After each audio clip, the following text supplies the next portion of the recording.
Olá, minha galerinha do sétimo ano A, sétimo ano B, tudo bom com vocês, meus amores? Espero que sim. Vamos aí fazer, né, uma revisão, tá? Uma correção da nossa revisão comentada para a nossa avaliaçãozinha de história que vai ser na semana que vem, ok? A tia, né, fez aí, preparou uma revisão bem tranquilinha para vocês fazerem. Já identificamos lá, né, os capítulos que a gente vai poder estudar. Então façam com muita atenção, ok? Lembrando, meus amores, que toda vez que vocês forem fazer a avaliação, escrevam o nome de vocês direitinho, o nome todo, tá? O sétimo ano a gente tem encontrado aí alguns alunos que não estão colocando nome, né? O nome todo de vocês, colocam nomes às vezes que não existem, às vezes abreviam o nome, isso é um documento. Então, a tia tem solicitado a vocês do sétimo ano para que escrevam, né, de maneira correta o nome todo e identifique, né, a turminha de vocês, sétimo ano A ou sétimo ano B, ok? Bom, vamos lá, galerinha. Podemos caracterizar o período regencial do Brasil, da história do Brasil, como aí a gente tem quatro opções aí para vocês poderem escolher, ok? Bom, o período aí, né, que a gente fala do período regencial, vai ser aquele período após, né, a ida de Dom Pedro I para governar, né, em Portugal, porque o pai dele vem falecer em Portugal. Então, como a necessidade dele estar em Portugal para assumir o governo no lugar de seu pai, tá? E na época Dom Pedro II era muito pequenininho, ele então escolhe uma regência, né, para poder tomar conta do Brasil enquanto Dom Pedro II ainda era menor. Então, o período regencial é um período político na qual os políticos regentes escolhidos por Dom Pedro I governaram o Brasil se alternando no poder, porque a gente tem ora a trina una, ora, né, a trina provisória, né, a outra que vai ficar até o final do governo de Dom Pedro no período regencial, quando acontece o golpe da maioridade, ok?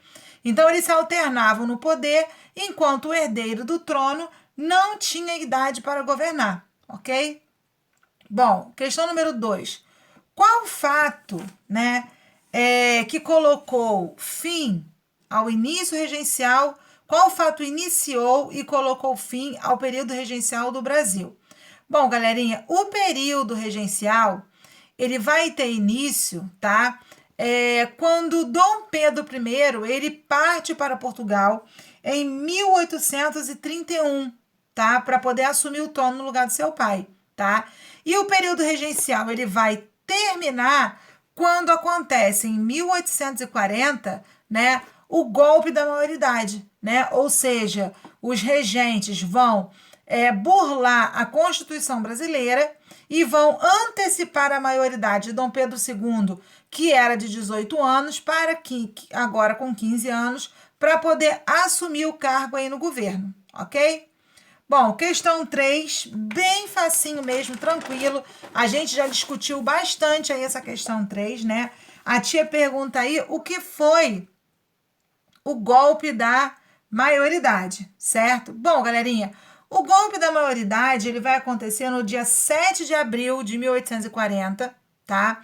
É um evento que vai modificar a exigência constitucional, tá? Por quê? Porque ele antecipa a maioridade de Dom Pedro II para que ele pudesse governar com 15 anos de idade, ok? Esse aí é realmente o golpe da maioridade, né? Ou seja, eles burlam a Constituição, que até então, né, era uma Constituição aí que não poderia se mexer, mas eles resolvem mexer, burlar essa Constituição para que Dom Pedro II, mesmo com 15 anos de idade, pudesse aí governar, ok?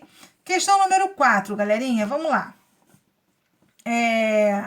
Na questão número 4, ele pergunta assim, ó, a política do segundo reinado foi marcada pelo antagonismo de dois partidos políticos, que eram, ou seja, mesmo durante o período regencial, né, não havia muita paz durante, né, esse período, nem no governo, no governo de Dom Pedro I, nem no período regencial. As províncias estavam passando por dificuldades financeiras, a maioria delas não gostavam mais de continuar pagando caríssimos impostos para poder sustentar uma elite colonial que não trabalhava, né? Então, todos esses fatores, né? O atraso econômico do Brasil também, porque o Brasil, na época, ele se utilizava de uma mão de obra escrava, então não tinha, né, rotatividade de um dinheiro para uma economia interna. Então, com isso, tá? Para tentar começar a iniciar um movimento contra essa questão, né, do imperador, da monarquia, pela luta por novas ideias republicanas, começam a surgir partidos políticos que vão justamente tentar ter uma visão de oposição às ideias do imperador. E esses partidos políticos são o Partido Político Liberal e o Conservador, ok? Um a favor, né, do imperador e o outro contra as ideias do imperador. Então, na questão 5, é justamente isso que a gente pergunta. Podemos considerar como uma das características do Partido Liberal, o nome já diz, ó, liberal. O que eles queriam? O que eles estavam querendo? Eles queriam a descentralização do poder político. O que é descentralizar? É tirar das mãos do imperador, né, aquela obrigatoriedade de somente o imperador tomar todas as decisões políticas. Porque no período, né, no governo imperial monarquista, é assim que acontece, né? Dificilmente um parlamento, né, um conjunto de deputados, senadores, né, com voz e decisão popular, vão conseguir opinar, né, nas decisões políticas e administrativas do Brasil. Então, na verdade, o nome já diz, ó, o Partido Liberal queria o quê? Liberdade de expressão, queria liberdade para oportunizar, né, pessoas escolhidas da população para que pudessem opinar e governar também em nome do povo. Então, na verdade, qual era a maior vontade deles? Era tirar das mãos do imperador todo esse poder político, né, e conseguir distribuir esse poder aí entre os partidos políticos e os membros escolhidos aí pelo povo, ok? Vamos lá. Questão 6, galerinha. Durante o segundo reinado, muitas rebeliões ocorreram no Brasil. Onde e quando ocorreu a Revolução Praieira? Então, olha só, galerinha. A Revolução Praieira ela vai acontecer em Pernambuco em 1848, tá? É um movimento de caráter popular que vai questionar a concentração de rendas na mão dos grandes fazendeiros latifundiários e, obviamente, também da concentração de renda na mão desses fazendeiros, né? Que tinham aí todo o poder político, econômico, né? Do período aí do segundo reinado, tá? Então vamos lá. Aconteceu só a Revolução Praieira? Não. Nós vamos ter outras rebeliões, até rebeliões de caráter separatista, né? Querendo aí se desvincular do Brasil imperial nessa época também vão acontecer. Bom, questão número 7, galerinha. A questão número 7 é uma questão muito facinha também, tá? Que fala assim pra gente: o principal produto agrícola que em 1840 se tornou a maior riqueza de exportação e dinamizou a economia foi... Então, olha só, como nós já estamos em 1840, né? Já passamos aí de uma boa época aí da nossa economia colonial, já passamos pelo pau-brasil, já passamos pelo açúcar, já passamos, né? Porque quando o açúcar entra em decadência, vem aí a absorção da borracha. Então, qual é o novo produto que surge para poder ser o salvador da pátria, né, na economia brasileira? Vai ser o café, ok? O café é o produto que surge para poder dinamizar a economia e trazer novos ares de modernidade ao Brasil, ok? Bom, questão número 8. Quais as regiões brasileiras que se destacaram na produção cafeeira? Então, quando o café ele é trazido para o Brasil, né, e se adapta muito bem à nossa região, nós vamos ter aí duas regiões que vão se destacar no desenvolvimento cafeeiro, que vai ser o Vale do Paraíba, no Rio Grande do Sul, e o Oeste Paulista, em São Paulo, ok? Por que essas duas regiões que vão ter um melhor desenvolvimento do café? Justamente por conta das condições, tá? a chamada terra roxa, né?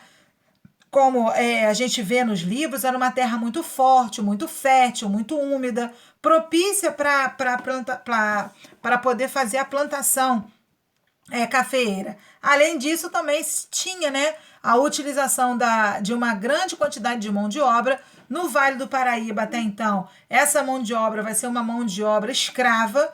Com o passar do tempo, depois, o Oeste Paulista vai desvinculando a mão de obra escrava e vai aderir à mão de obra assalariada, principalmente aí com a mão de obra vindo dos imigrantes, tá? Que vem da Itália, vem do Japão e tudo mais, ok?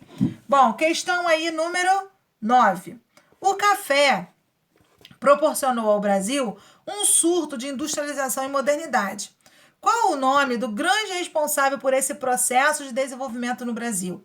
Então, galerinha, o grande responsável por toda essa modernidade vai ser Irineu Evangelista de Souza, o chamado Visconde de Mauá, tá? Ele vai ser um grande empresário que vai vir aqui para o Brasil, vai conseguir uma série de investimentos ingleses em maquinários, ferrovias, né? Modernização dos centros urbanos, para poder trazer ao Brasil um ar de modernidade, né? E de desenvolvimento. Então, tudo isso, quem vai propiciar vai ser aí o empresário Irineu Evangelista, o nosso Visconde de Mauá, ok?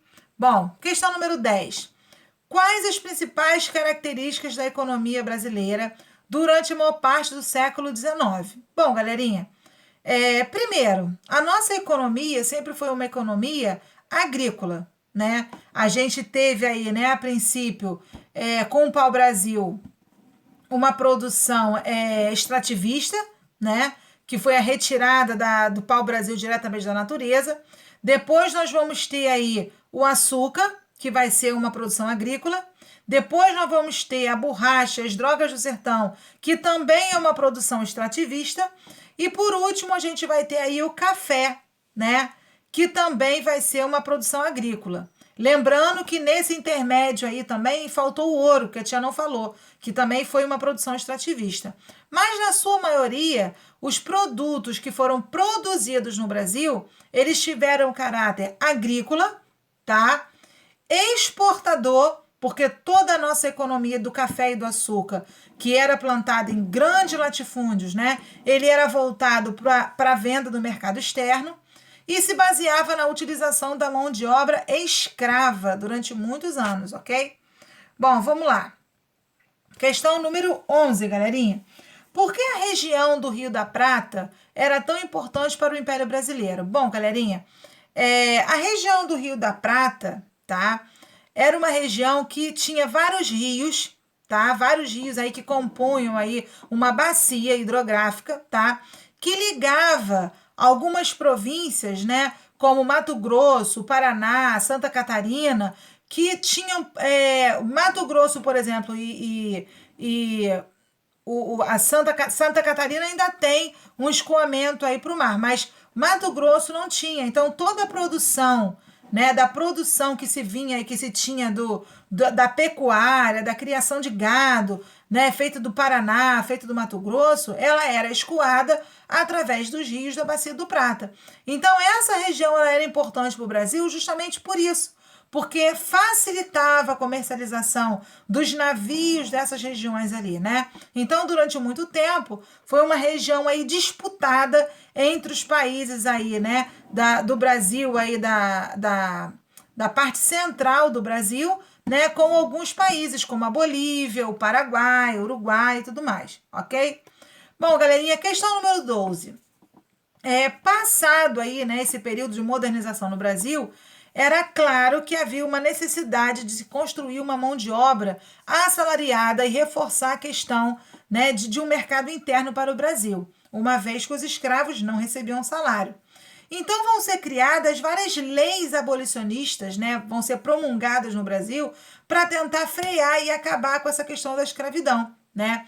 Então, em 1850 foi promulgada uma lei que proibia a entrada de escravizados no Brasil, ou seja, era proibido o tráfico, né, de navios negreiros da África trazidos para o Brasil.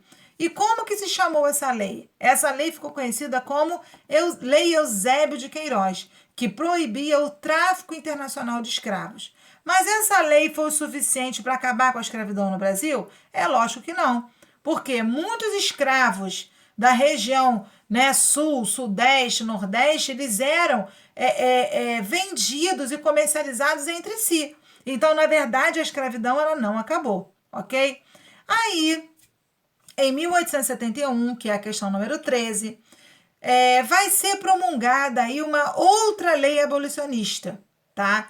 Que vai assegurar a liberdade aos filhos de escravas nascidas a partir daquele período, tá? Essa lei ficou conhecida como a Lei do Ventre Livre. Era uma lei que dava liberdade aos escravos nascidos a partir daquela época, ok?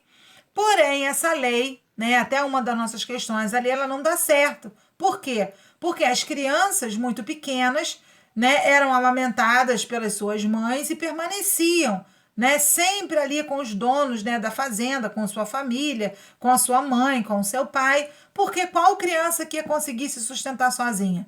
Então, na prática, a lei do ventre livre, ela não funcionou, ok? Depois, em 1885, tá? Nós vamos ter uma promulgação de uma outra lei abolicionista que vai declarar liberto todos os escravos a partir de 60 anos de idade. Como que ficou conhecida essa lei? Essa lei ficou conhecida como a Lei dos Sexagenários.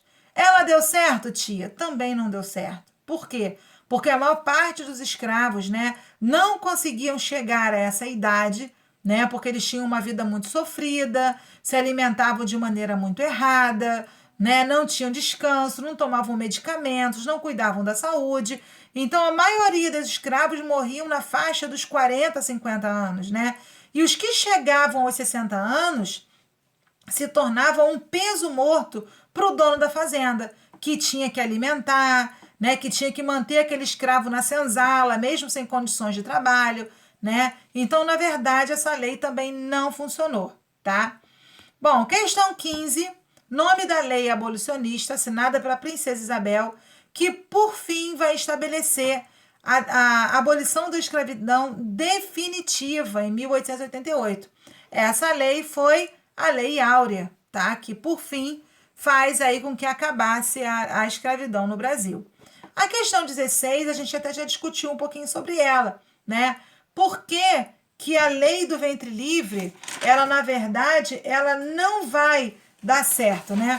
Porque os escravos menores, eles não tinham como se sustentar sozinhos e por isso eles permaneciam ali com seus pais como escravos da fazenda durante muito tempo, ok? O tempo vai passando, vai vir aí a abolição da escravatura e uma necessidade de se construir uma imagem do Estado brasileiro enquanto nação, né? E para isso, o imperador Dom Pedro II, né, recorre aí ao Museu das Belas Artes, né, recorre aí a alguns cientistas, né, alguns educadores, né, e tudo mais, para poder criar uma imagem do Brasil, né, do Segundo Reinado. Então, tendo em vista a nossa terra de tamanho continental e um povo miscigenado com várias origens e culturas, qual foi o elemento escolhido por Dom Pedro II para se tornar idealizado, né, nas características de se tornar na construção de um Estado brasileiro? Vai ser escolhido o indígena, ok? Como representante da nação brasileira aí nesse período, tá? Bom, no Segundo Reinado, havia uma aliança entre o Estado brasileiro e a Igreja Católica, tá? Naquela época era muito comum que os governos fizessem alianças, né, com as igrejas católicas, né, ou com algum tipo de religião para fortalecer, para unir o poder político ao poder religioso, tá? Então isso não foi diferente no Brasil, isso também aconteceu. E essa aliança ficou conhecida como padroado, tá? Era esse vínculo da Igreja Católica com o poder político aí de Dom Pedro II, ok? Porém, com o passar do tempo, né, vai acontecer um desentendimento entre Dom Pedro II e a Igreja Católica. Isso por quê? Porque vários membros do Império, né, desde a época aí de Dom Pedro I, já eram adeptos a um outro tipo de religião, né? Que nesse caso vai ser a maçonaria, tá? Então, justamente, né, essa ideologia religiosa da maçonaria tomando conta com grandes proporções e alguns membros, né, do segundo reinado no Brasil, vai aí estremecer as relações entre Dom Pedro II e a Igreja Católica, ok? Aí, galerinha, frente a vários acontecimentos, né? As leis abolicionistas, a guerra do Paraguai pela região do Rio da Prata, né? O descontentamento, a questão religiosa, que é o desentendimento entre o imperador e entre a Igreja Católica, o descontentamento dos militares, né? Que lutaram na Guerra do Paraguai e não receberam, né, o seu retorno financeiro e aumento de patente, né, após vencerem a Guerra do Paraguai. Então, todos esses fatores vão formar um descontentamento contra a monarquia no Brasil, ok? Então, aí na questão número 20, a tia pergunta: qual foi a data da proclamação da República do Brasil e quem vai proclamar? Então, isso vai acontecer em 15 de novembro de 1889 e quem vai proclamar é Marechal Deodoro da Fonseca, ok? Bom, meus amores, a tia espera aí que vocês tenham feito uma boa revisão. Semana que vem iremos aí fazer boas provinhas do terceiro bimestre, tenho certeza, tá bom? E estudem, meus amores. Beijo no coração. Bye, bye, sétimo ano.